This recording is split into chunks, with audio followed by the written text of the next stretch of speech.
Welcome. Thank you. Thanks for joining us today. Are you at the chateau? No, I'm home. Oh, I like the decoration that you have up there. Well, as you can see, there are several things I like in my life. That's awesome.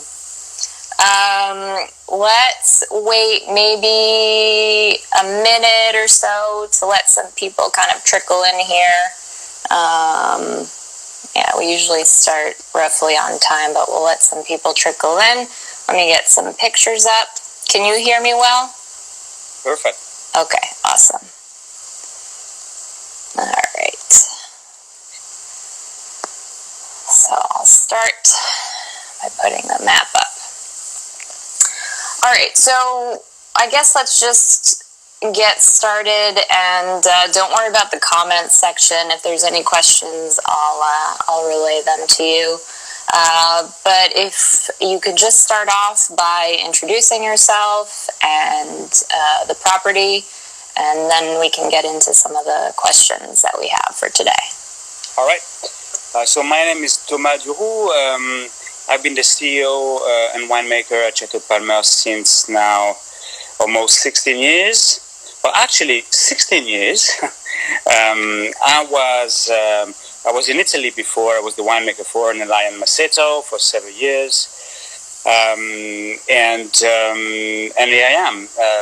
Palmer, as we can see on the map, is a property just in the middle of the Margaux appellation. So we are on so-called left bank of Bordeaux, in the big Medoc region, in the southern part of the Medoc region, and in one of the communal appellations.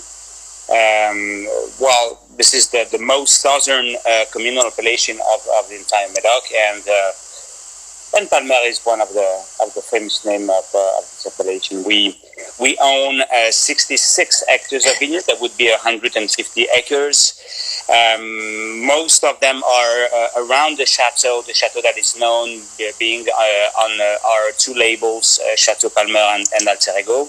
Uh-huh. And if I just had to say one thing about our wines, of course, Palmer, Margaux, so a lot of finesse and elegance in our wines.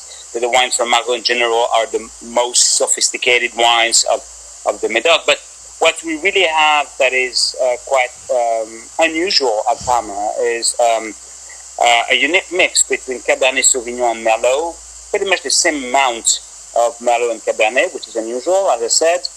Cabernet being the number one grape variety in the Medoc. And our Merlot are mostly very old Merlots located on top terroir, when most of the time the best terroir are kept in the Medoc for the Cabernet. So when you taste a wine from a property, being Alter Ego or Palmer itself, you have, as I said, the finesse of the grain Margaux, but there is this velvety touch, this texture that is so special that comes from those old Merlot located on top terroirs. And when you say top terroir, because we often think generally left bank Bordeaux gravel soils, does that mean that the Merlot is planted on gravel soils, or is it a mix? Or yeah, that's what it means mostly. The classic terroir in the Medoc is a gravel little hill.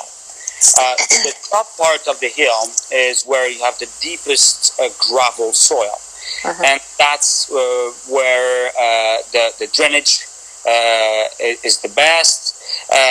That's where the complexity is the most interesting. And most of the time, because the Cabernet is a later ripening grape variety, we put them on those top locations on the hill, on the small gravel hills, to make sure that the Cabernet will ripe well. But those locations, they're not just the warmest, they are also the more, as I said, the most complex ones. So we have old Merlots on those locations as well as Cabernet. Okay. And we have also a little bit of Merlots at the bottom of those hills where there is less gravel, a bit more clay, and it works, producing, Merlot with a little bit more body, a little bit more structure, but not as refined, not as velvety as the one at the top of those hills. Okay, that makes sense. That's definitely unique. Well, thank you for the brief introduction. I always like kind of an outside and zooming in kind of approach to introducing the appellation and the chateau. Can you tell us briefly how you got started in the wine business? Because I think it's kind of an interesting story. Just briefly, how you ended up where you did. Well, it's a mix of two stories. The first one is a very classic one. As a kid, I had a lot of interest in biology, and so I made all my studies following this goal, and that's how I became an agronomist mostly. But the other story is, being raised in Bordeaux, and even if my parents had not a real interest in wine, I was exposed at a very early age to great bottle of wine. And the way it happened was kind of funny. I was, I think, probably 16 years old, and my best friend's father had an incredible cellar. And as young kids, it's not totally illegal in France as it is in US. So we had the habit to go in the cellar to take bottles just to have wine, to drink something. And at a certain point, this gentleman just understood that few bottles were missing in the cellar. And so he asked the two of us to come, and he said, well, we have a big problem. I know that you are taking bottles from my cellar, and the major problem is that you have no idea what you are drinking. So let's taste those wines together. And that's how all the story really started, because I was exposed through his cellar and through his knowledge to an incredible variety of wines. And I really understood how complex this world was, how you could just travel by tasting great bottle of wines, how you could be exposed to strong personalities.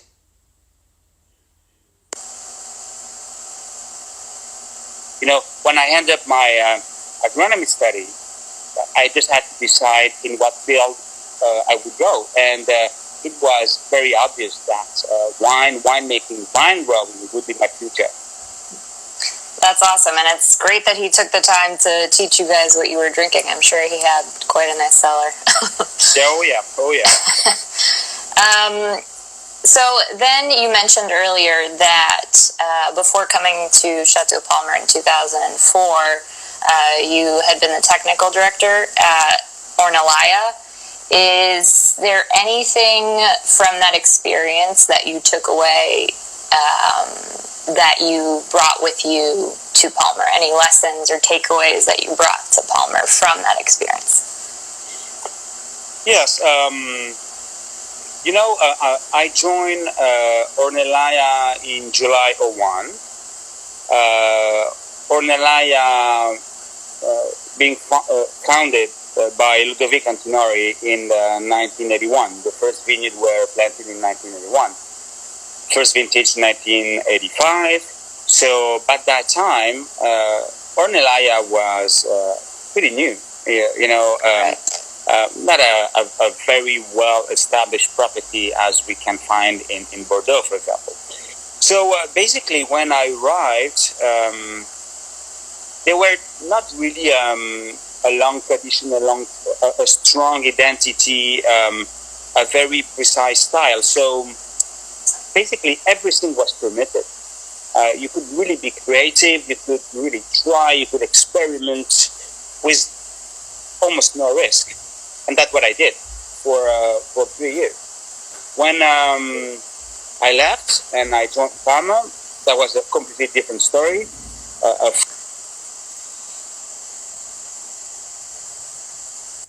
Years old property with a very recognized identity and style. So, of course, in such a place, all you have to do is just listening, watching, understanding, etc. And that's what I did. But at the same time, I had the Ornellaia experience. And I knew from the beginning that to achieve different goals, we would have, in a way, to experiment. And so in a more secure way with more time. That's slowly what I did. Reorganizing our staff, having people in charge of research and development, and taking risk. Because in the end, to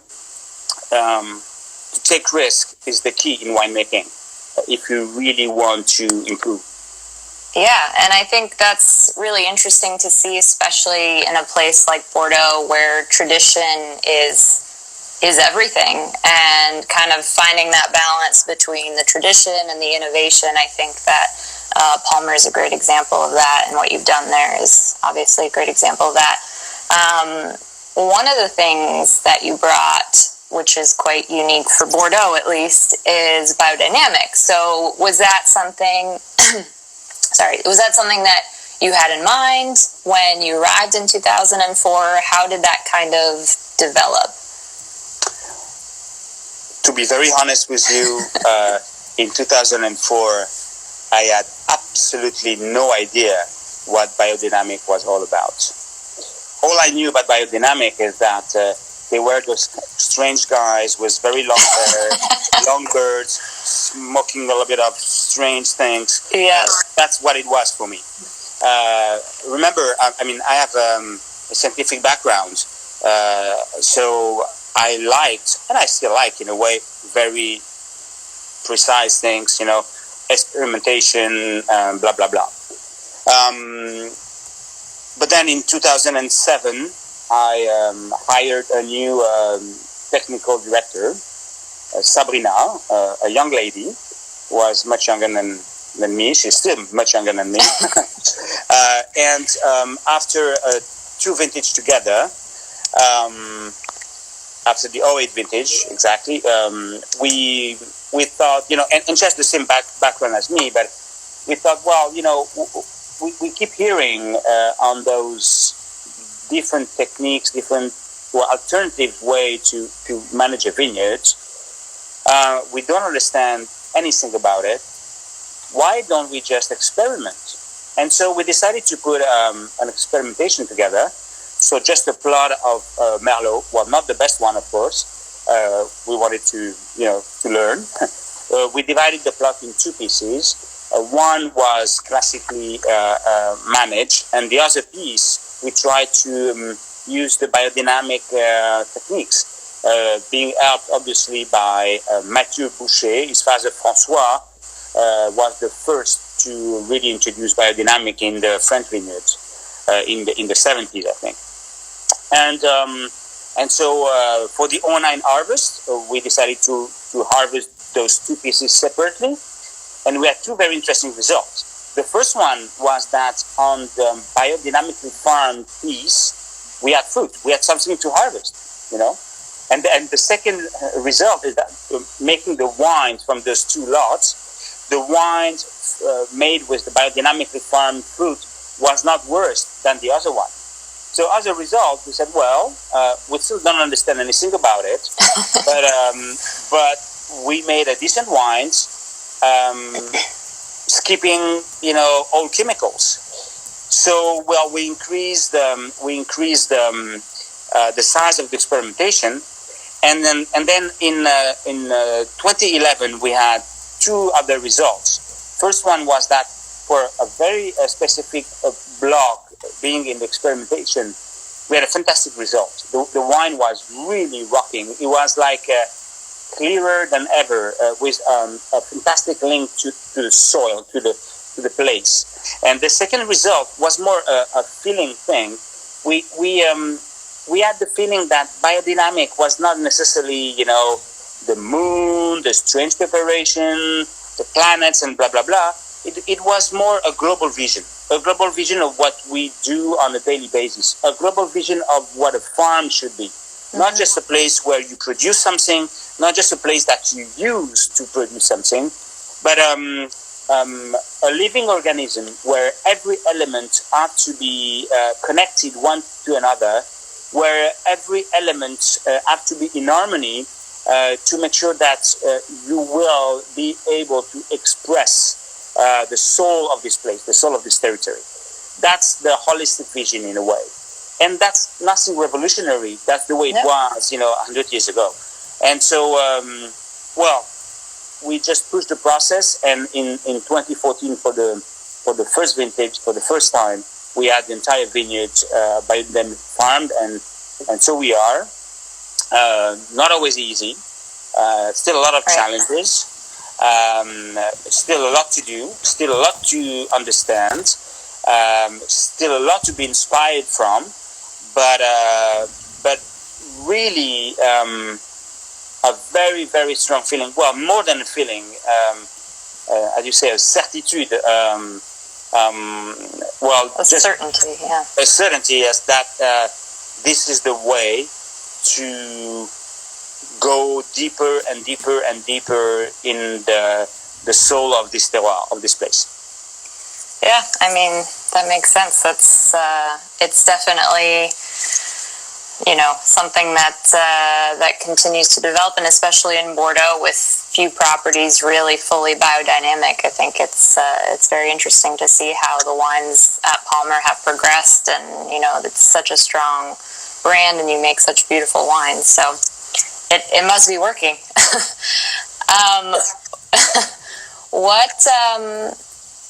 Another big topic in the wine industry right now is climate change. Do you think that climate change is affecting biodynamic producers in a different way, maybe than non-biodynamic producers? And if so, what do you think that is? Well, so climate change, global warming had, and still has, of course, and will have an effect on vine growing all over the world. I must say that in the last 20 years, effect was positive. We had more top vintages than ever. But we also start to feel problems for the future. Problems being faster ripening process, higher alcohol levels, less complexity maybe in some of the batches we produce. I had a discussion, a few months ago with Stéphane von Nepper from Canon La Gafelière and Chateau d'Aiguille and others, who is also very much into this kind of farming. And we share a very interesting feeling. One of the major effects of the biodynamic farming, or inspired by the biodynamic type of farming, is the big change we can see in the soils. Soils in our property have a much higher stable organic matter than in the past. It has increased by 40%. Our soils have a much higher life, a much intense life. Microorganisms are really exploding in our soils. So what happens between the roots of our vines and the soil is completely different than what it was. This is to make it as an image, to illustrate that, is the difference between you being fed by, goutte à goutte, drip. IV. Yeah, exactly. Or you being fed, having a beautiful meal with organic vegetables. And having this difference, having those incredible soils, having this very strong relationship between the soil itself, the roots and the vine, I think that we have a better chance to see vines resisting to this climate change. Yeah, that makes sense. It's all linked. Yes, it is. Yeah. So I want to talk about briefly about your second wine. So obviously there's Chateau Palmer, the Grand Vin, and then you also make a second wine called Alter Ego. And when you arrived, and correct me if I'm wrong, alter ego was being made with essentially what wasn't making the selection for the Grand Vin. And this is something that you changed, and every property seems to have a different philosophy around how they make their second wine. What exactly is alter ego, the second wine? A strange beast. You're right. We had at the property a true second wine until 1997. In 1998, the name of this second wine changed from La Réserve du Général to Alter Ego. But, well, even if the selection was a little bit bigger at that time, it was still made as a second wine, which is just a pure selection. All the best for the Grand Vin, all the rest for the second wine. Alter ego is a Latin word. It means the other me. And so when I arrived, I really had the idea that we should respect this name and we should see how we could do not just a negative selection, but a wine for itself. And why? Well, just because, when you have fruit with a Palmer potential, you want to make the wine a certain way. When you have fruit with a different potential, if you try to make the wine the same way as the Palmer, you would miss something. You would do something that is not in place. When if you try to adapt your winemaking to the fruit you have, you may have a better result. And so, knowing year after year better and better the specificities of all the terroirs of Chateau Palmer, with the team, we had the feeling that we could produce a wine that would be a perfect image of our terroir, but just a different style, a different painting, Mm-hmm. And that's how we started to really select terroir for Palmer, terroir for Alter Ego. The terroir for Palmer, terroir that will produce fruit with depth, energy, structure, complexity. Terroir that we use for Alter Ego are terroir that will produce fruit with incredible, fresh, aromatic complexity, very precise tannins, and nice acidity. And then we adapted all the different techniques. We harvest a little bit earlier for Alter Ego than we do for Palmer. We really try to respect the aromatic as much as we can for Alter Ego.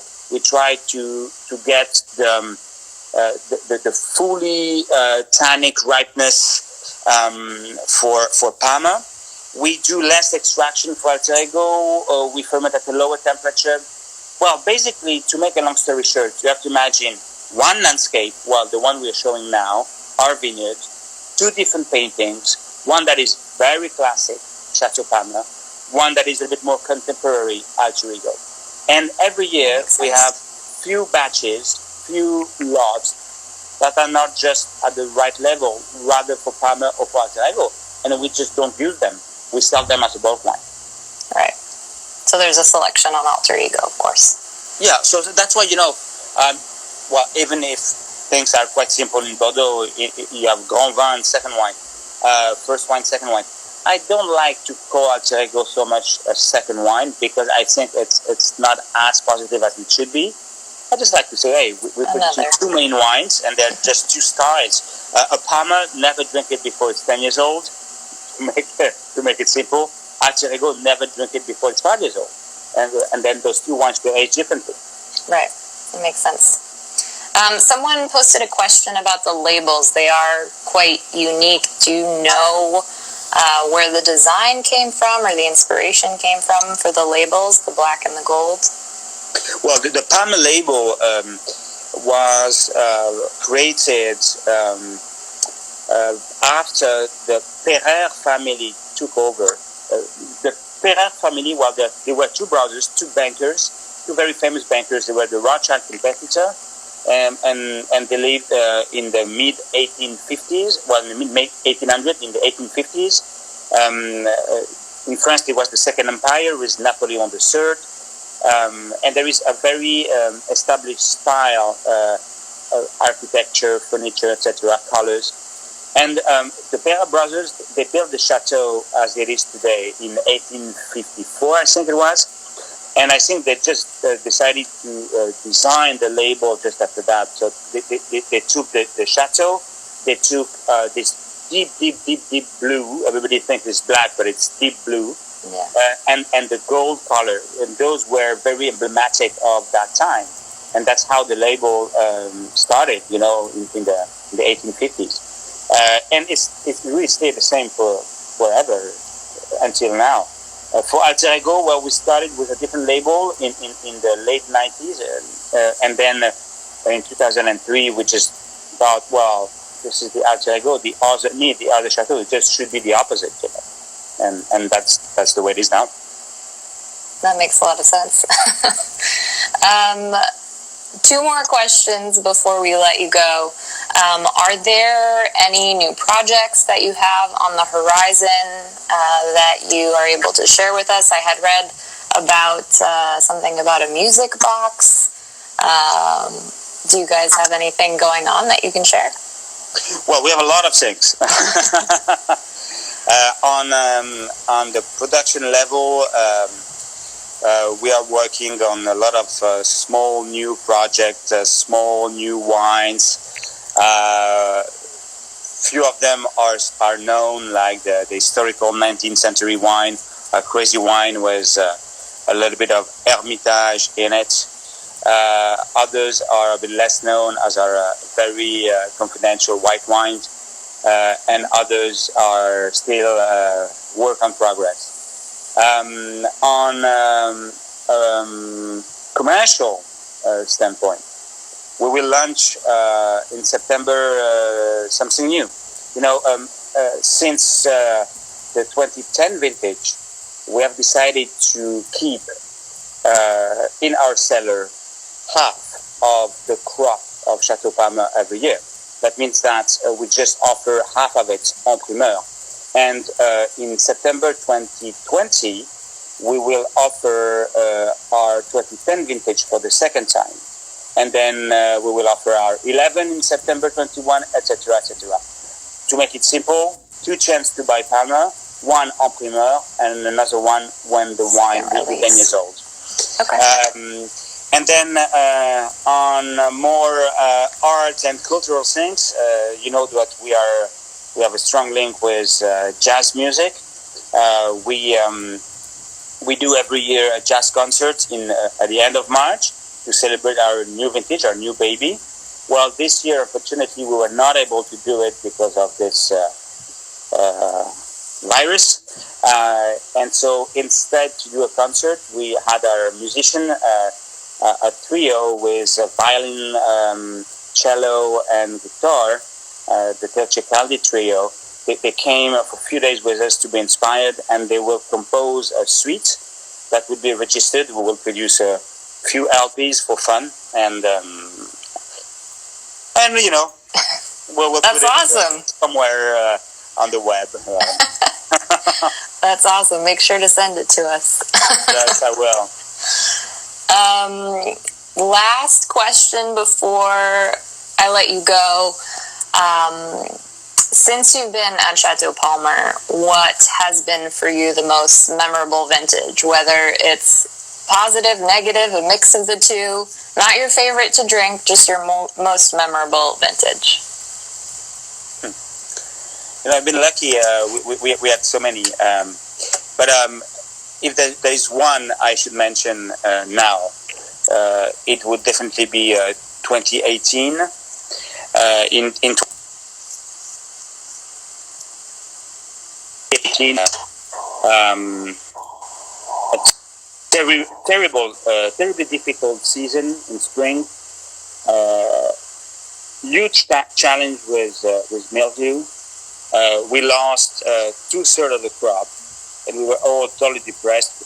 By the end of July, we had one bunch left per vine as an average, which is just nothing. August and September were incredible, and we were able to harvest those few bunches, and the berries were the most incredible berries I've ever seen in my career, with a concentration that I will never see another time.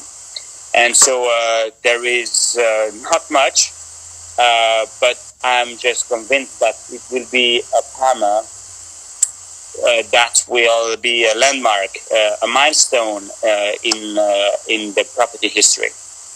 Very little available, but a standout wine. Yeah, a crazy wine. Well, hopefully one day we get to taste it. Well, is there anything else that you wanted to add or anything else? I don't see any other questions. If you guys have questions, feel free to post them in the comment.